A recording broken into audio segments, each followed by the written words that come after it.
जय श्री कृष्ण, जय श्री हरि। आज हम श्री हरिवंश पुराण को 164 दिन में म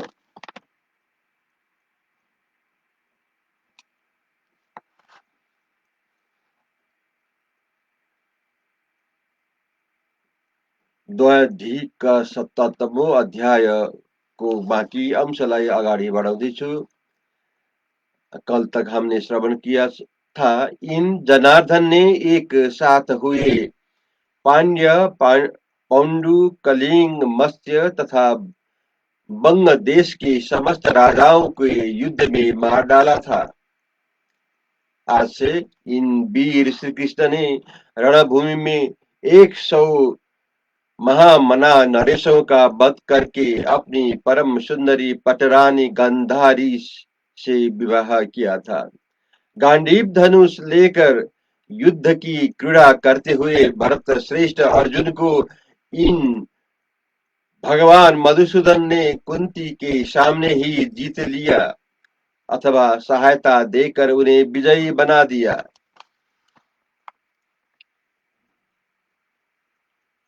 इन पुरुषोत्तम ने अर्जुन द्वारा रथ युद्ध में द्रोणाचार्य, अश्वत्थामा, कृपाचार्य, कर्ण, भीष्म और दुर्योधन को परास्त कर दिया।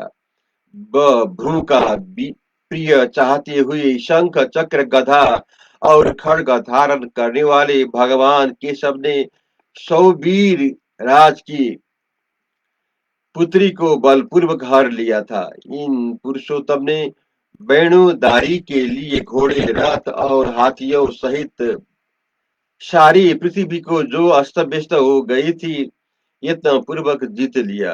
इन भगवान माधव ने पूर्व शरीर में वामन रूप होकर तपस्या का बल, वीर्य और ओज पाकर राजा बलि से त्रिलोकी का राज्य छीन लिया था। वज्र, असनी, गधा और खड्ग के प्रहार से त्रास देते हुए दानव प्राज्ञ ज्योतिषपुर में प्रयत्न करने पर भी इन्हें मार न सके। महाबली, महापराक्रमी तथा अत्यंत वैभवशाली बलि पुत्र बाणासुर को भी श्री कृष्ण ने पराजित कर दिया था। इन महाबली महाबाहु जनार्दन ने कंस के मंत्री पीठ, पैठिक और 80 लोमा को भी मौत की घाट उतार दिया था। महायशस्वी पुरुष पुरुष सिंह श्री कृष्ण ने मानव रूप धारण करी द्रिम्ब, अहिरावण और विरूप नामक दैत्य को काल के गाल में भेज दिया। अभी इसी तरह कमल नयन केशव ने यमुना जी के जल में रहने वाले महाबली नागराज कालिय को जीतकर समुद्र में भेज दिया। इन्हीं पुरुषोत्तम सिंह पुरुष सिंह श्री हरि ने वैवस्वत इस यम को जीतकर संदीप संदीप पनी के मरे हुए पुत्र को पुनः जीवन दान दिया था।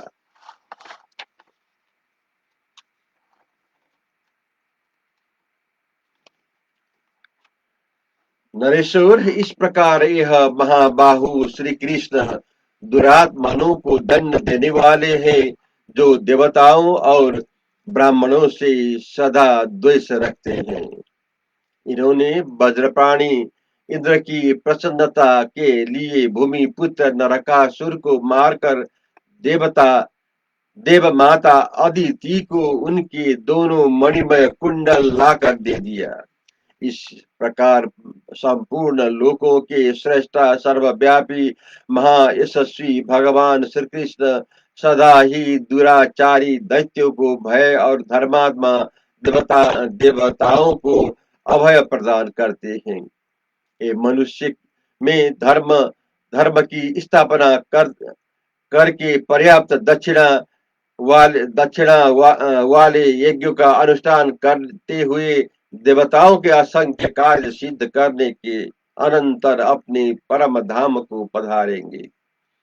महायशस्वी श्री कृष्ण भोग वैभव से संपन्न रमणीय तथा ऋषियों के लिए कमनीय द्वारकापुरी को अपने अधीन करके अंततो गत्वा इसे समुद्र में डुबो देंगे, जो बहुसंख्यक रत्नों से व्याप्त तथा सैकड़ों तथ्यों और युगों से चिन्हित है।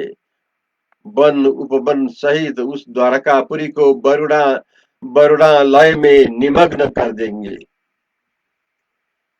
सारंग धन्वा श्री कृष्ण के मत को जानने वाले समुद्र इन भगवान वासुदेव के द्वारा छोड़ी हुई सूर्यलोक तुल्य तेजस्वी द्वारका को अपने जल में विलीन कर लेगा। देवताओं, असुरों और मनुष्यों में इन भगवान मधुसूदन के सिवा दूसरा कोई ऐसा न तो हुआ है और न कभी होगा ही, जो इनके द्वारा छोड़ी गई इस द्वारकापुरी के निवास कर सके। इस प्रकार दर्शा दर्शाहर दर्शाहर वंशी यादवों के लिए उत्तम विधि का विधान करके ये सर्वव्यापी नारायण देव स्वयं ही चंद्रमा और सूर्य रूप से प्रकाशित होंगे। ये अप्रमेय अचिंत इच्छानुसार विचरने वाले और सबको बस में रखने वाले हैं, जैसे बालक खिलौने से प्रसन्न होता है। इस उसी प्रकार ये समस्त प्राणियों के साथ क्रीड़ा करते हुए आनंद आनंद आनंद मग्न होते हैं। इन महाबाहु मधुसूदन को सीमित प्रमाणों द्वारा मापा नहीं जा सकता। यह पर और अपर रूप जगत इन विश्व रूप परमेश्वर से भिन्न नहीं है। यही सैकड़ों और लाखों बार सुने गए हैं। किसी ने पहले कभी इनके कर्मों का अंत नहीं देखा है। इस तरह बालकों के बीच में रहकर संकर्षण सहित कमल नयन श्री कृष्ण ने ये पूर्वोक्त कर्म किए थे। पूर्व कल्प के महायोगी, महाबुद्धिमान और सब कुछ प्रत्यक्ष देखने वाले व्यास ने अपनी तपो बल से संपन्न दृष्टि द्वारा देखकर यह सब कुछ बताया था।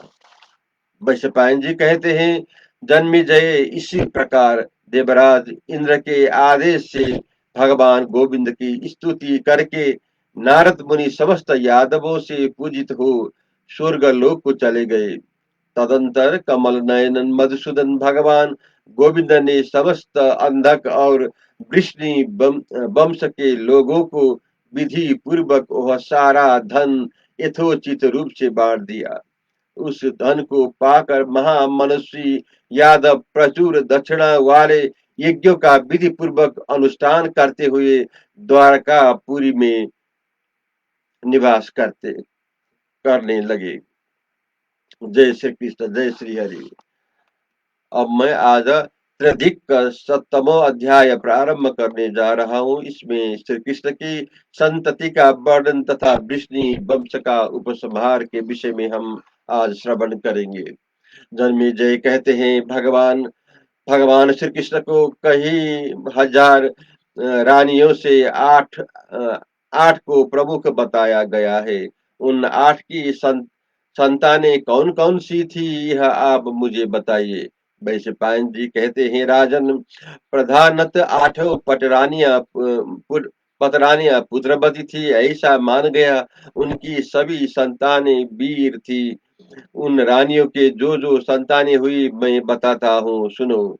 रुक्मिणी, सत्यभामा देवी, नग्न जीवी सत्या, शिबी देश की राजकुमारी शुद्धता, मनोहर हर्ष वाली लक्ष्मण, त्रिबिंदा, कालिंदी, जाम्बवती, पौरवी और मद्र देश की राजकुमारी सुभीमा ये श्री कृष्ण की मुख्य रानियां थी।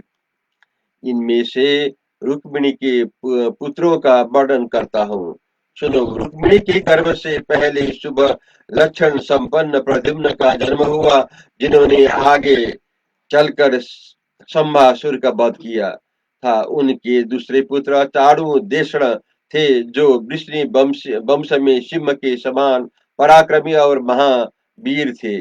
तीसरी चारु भद्र, चौथे चारु गर्भ, पांचवें सुदीक्षण और छठे द्रुम थे। सातवें सुषेण, आठवें चारु गुप्त, 9 में पराक्रमी चारु बिंद और 10 में चारु बाहु थे। चारु बाहु सबसे छोटे थे। इनकी शिवा रुक्मिणी के एक कन्या भी उत्पन्न हुई थी जिसका नाम चारुमती था। सत्यभामा के गर्भ से भानु भीमरत्न क्षुप रोहित दीप्तिमान ताम्र दाक्ष और ज्वलंतक नामक पुत्र उत्पन्न हुए। इन भगवान गरुड़ ध्वज से इनकी 4 बहिनें उत्पन्न हुई थी जिनके नाम थे भानु भीमलिका ताम्रपर्णी और जलंधमा। जाम्बवती के ज्येष्ठ पुत्र सांब उत्पन्न हुए जो युद्ध में बड़ी शोभा पाते थे। इनके शिवा मित्रवान मित्रबिंद मित्रबाहु और सुनीत ये 4 पुत्र और थे। जाम्बवती के मित्रवती नाम वाली एक कन्या भी उत्पन्न हुई थी।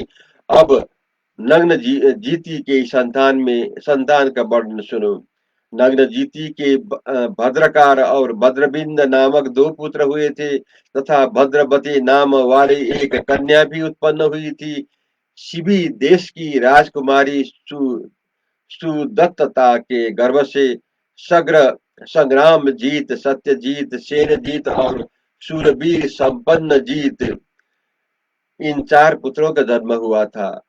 माद्री सुभी भाके ब्रिकाशो ब्रिक निवृत्ति तथा कुमार ब्रिक दीप्ति ये 3 पुत्र हुए थे। अब लक्ष्मणा की संतानों का परिचय सुनो। गत्रबान गत्रा गुप्त तथा पराक्रमी गात्रबिंद ये 3 पुत्र लक्ष्मणा के गर्भ से उत्पन्न हुए थे। साथ ही इनकी छोटी बहन गात्रवती का भी जन्म हुआ था। कालिंदी के 2 पुत्र हुए अश्रुत और श्रुत सम्मित। मधुसूदन के अश्रुत नामक पुत्र को श्रुतसेना नाम वाली पत्नी की गोद में दे दिया। उसे देकर भगवान श्री कृष्ण बड़े प्रसन्न हुए और अपनी उस पत्नी से बोले यह सदा के लिए तुम दोनों पुत्र रहे। जय श्री कृष्ण जय श्री हरि। कल बाकी भाग हम कल प्रस्तुत करेंगे।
जय श्री कृष्ण जय श्री हरि।